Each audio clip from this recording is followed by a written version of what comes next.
Parkinson's disease as a disease that we've seen in the last few decades as an increasing disease. Means that there's a number of new cases, incident is spiking, prevalence is increasing.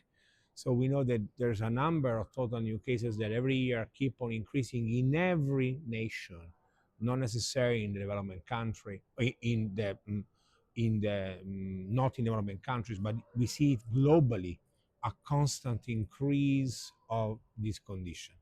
So the reason why this increase is happening is a little bit unclear.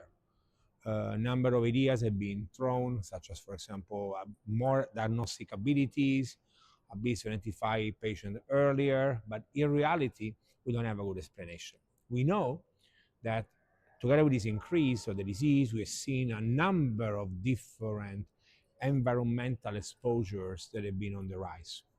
Through the years, pesticides, for example, have been associated to an increased risk of developing the disease.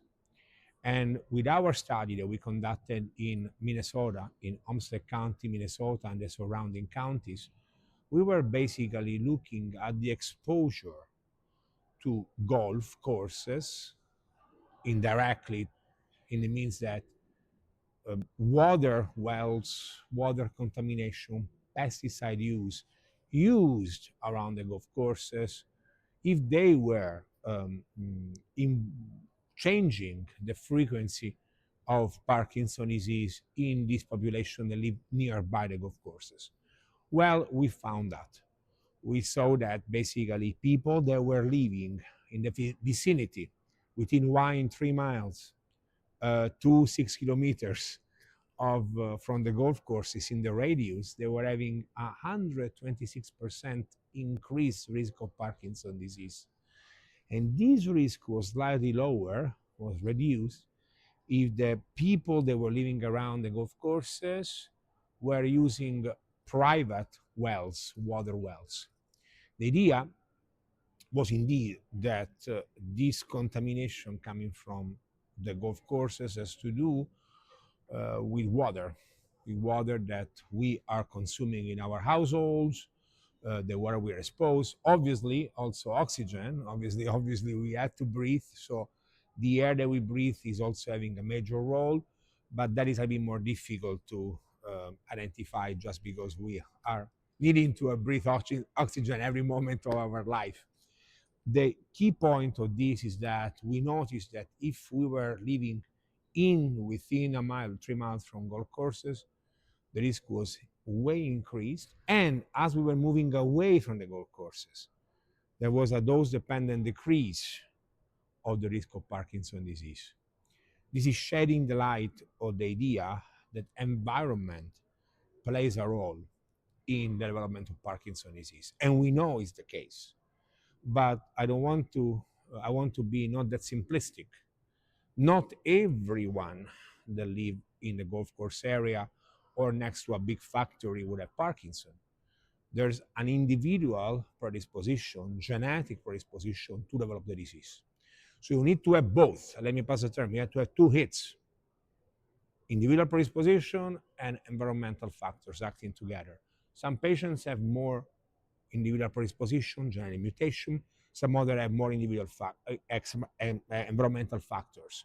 But clearly, it's not just the environment, it's not just the genetics, it's these two and maybe more things that are affecting our life, ourselves during our lifetime, because we are talking about an exposure that is lifelong.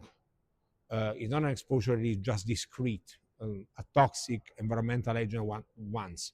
No, it's done through a number of years. And I'm expecting, and we know that we've been exposed to environmental agents the moment that we were born. Actually, even before we were in the womb in our own mothers, our mothers was exposed to water, to oxygen, and we are vicariously being fed by these particular nutrients. So clearly, we are being exposed for our life, and that's a major role to consider. That's why it's not that easy sometimes to identify these particular environmental agents. But the luck of our area is that we have this fantastic, powerful tool called Rochester Epidemiology Project, a project that spans around the Mayo Clinic, but not only, where everyone that was ever seen in the hospital, in any in the hospital surrounding the areas, have been assigned a number, a record linkage number. So we may have data from the moment that people were born to the moment people died. So 60, 70, 80 years of exposure to medical needs.